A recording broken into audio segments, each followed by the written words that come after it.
Bang, kucing hitam.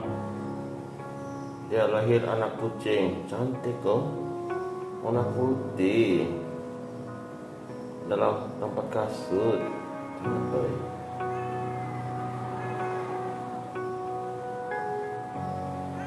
Ayo, ada warna putih cantik. Rezeki nih.